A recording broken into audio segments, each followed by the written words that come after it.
જય શ્રીમન નારાયણ. રામાનુજદાસ શ્રીમાન ગટ્ટુ વેણુગોપાલ સ્વામી દ્વારા વર્ણન કરેલ શ્રીમદ ભગવદ્ ગીતાનું ગુજરાતી ભાષાંતર હું આપને કહી રહી છું. અધ્યાય 15 પુરુષોત્તમ પ્રાપ્તિ યોગ. શ્લોક 1. ऊर्ध्वमूलम् अधःशाखम् अश्वत्थम् प्राहुरव्ययम् छन्दांसि यस्य पर्णानि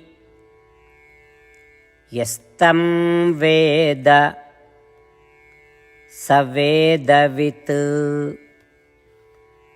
ઓમ. ગીતાચાર્ય શ્રી કૃષ્ણ પરમાત્મા અર્જુન સાથે આપણને બધાને પુરુષોત્તમ પ્રાપ્તિ યોગ શીખવી રહ્યા છે. પરમાત્મા કહે છે, અર્જુન, એક અવિનાશી વૃક્ષ છે જેને અશ્વસ્થ વૃક્ષ અર્થાત પીપળનું વૃક્ષ કહે છે.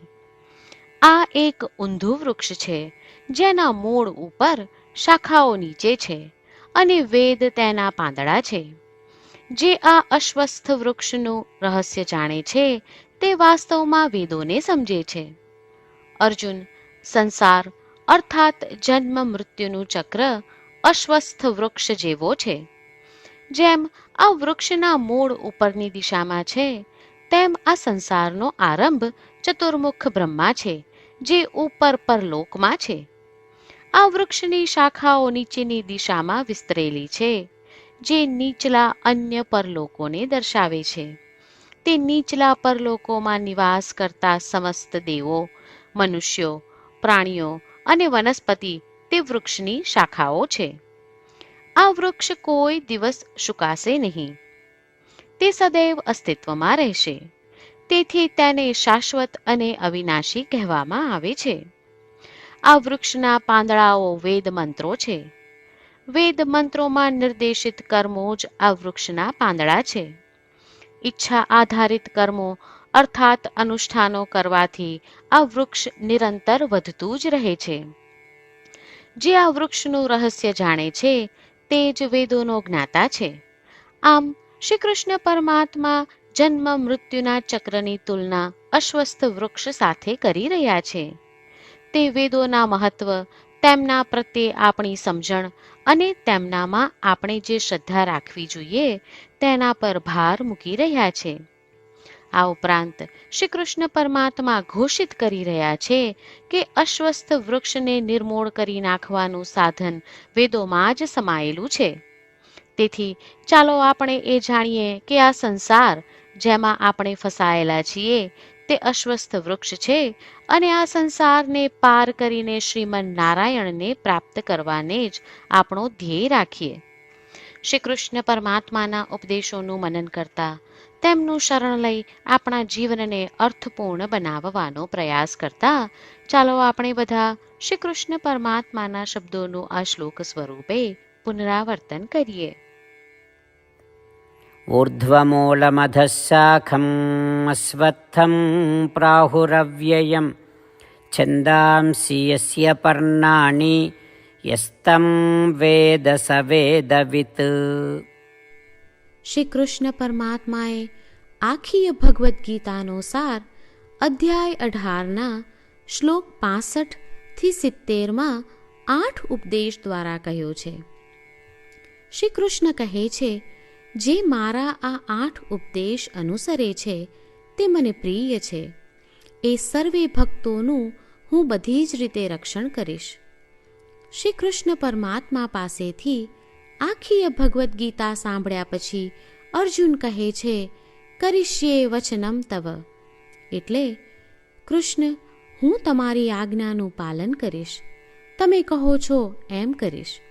અને આથી જ શ્રી કૃષ્ણએ દરેક પ્રકારના યશ અને વિજય અર્જુનને આપ્યા છે. તો ચાલો આપણે પણ પરમાત્માને 8 વાતો પાળવાનું વચન આપીએ. પરમાત્માને આપેલા વચનથી મોટી કોઈ પૂજા, તપ કે યજ્ઞ નથી. 8 પ્રતિજ્ઞાઓ જે આપણે લેવી જોઈએ તે હું હવે કહું છું. આપ સૌ પણ એનો મન અને હૃદયથી વિચાર કરો. આ રીતે શ્રી કૃષ્ણને વચન આપતી વખતે આપણે સૌ શ્રી કૃષ્ણની હસતી મુખમુદ્રાનો મનમાં વિચાર કરીએ અને પરમ આનંદનો અનુભવ કરીએ.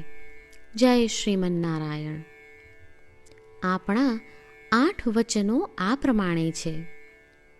આપણું પહેલું વચન: હે શ્રીમન્નારાયણ, તમારા ઉપદેશ પ્રમાણે હું હંમેશા તમારું ધ્યાન અને ચિંતન કરીશ. આપણું બીજું વચન: હે શ્રીમન્નારાયણ, તમે કહ્યું છે તેમ હું સદાય તમારી ભક્ત રહીશ.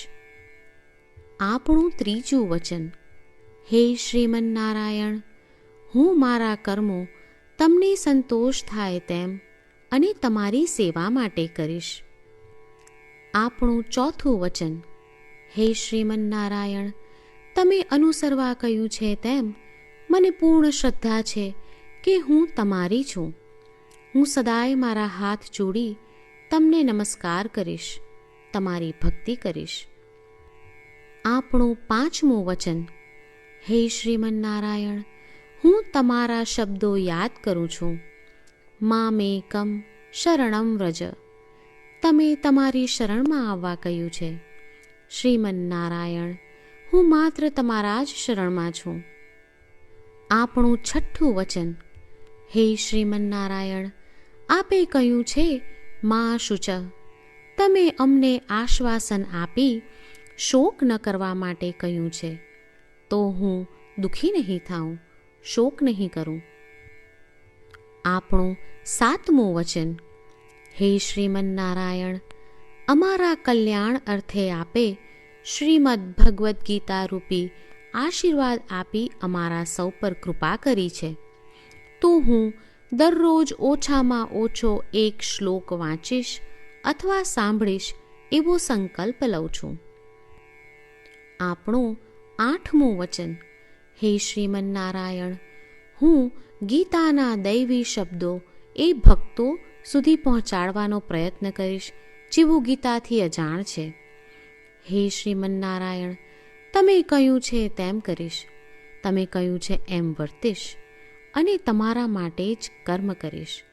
શ્રીમન્નારાયણને આપેલું વચન કે દરરોજ તમે કહ્યું છે એમ કરીશું, એ જ એક મહાન પૂજા છે.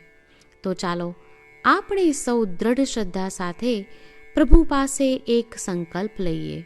શ્રીમન્નારાયણ, કરીશ્યે વચનમ તવ. શ્રીમન્નારાયણ, હું તમારી આજ્ઞાનું પાલન કરીશ. સર્વમ શ્રી કૃષ્ણાર્પણમસ્તુ. જય શ્રીમન્નારાયણ.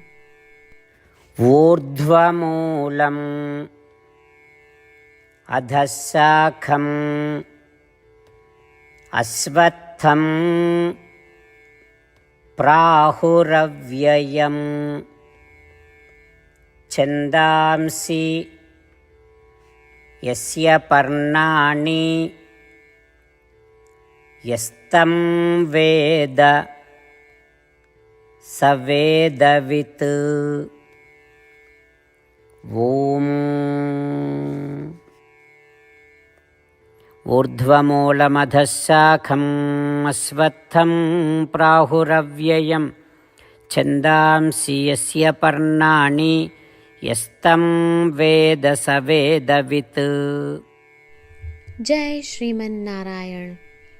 તમામ ભક્તોને ખાસ વિનંતી: આપણા જીવનની દરેક બાબતોમાં આપણે તાત્કાલિક અને અસરકારક પરિણામો ઈચ્છીએ છીએ. આ પ્રાપ્ત કરવા માટે ચાલો દરરોજ 1 મિનિટ ફાળવીએ અને નારાયણાસ્ત્રમ વાંચીએ.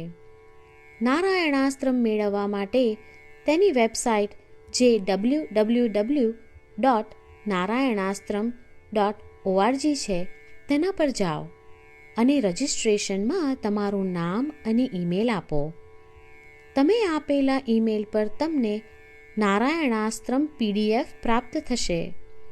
PDFમાં રામાયણનો 1 શ્લોક, ગીતાનો 1 શ્લોક અને એક વિષ્ણુ નામ છે. આ 3ને નારાયણાસ્ત્રમ કહેવામાં આવે છે. દરેક વ્યક્તિને આ શ્લોકોનું અલગ અલગ સંયોજન પ્રાપ્ત થાય છે. જ્યારે દરેક વ્યક્તિ 24,000 ભક્તો સાથે તેમના નારાયણાસ્ત્રમને દરરોજ વાંચે છે અથવા સાંભળે છે, ત્યારે સમગ્ર રામાયણનું 1 વાર પારાયણ, શ્રીમદ્ ભગવદ્ ગીતાનું 33 વાર પારાયણ અને વિષ્ણુ સહસ્ત્રનામનું 24 વાર પારાયણ રોજ પૂર્ણ થાય છે.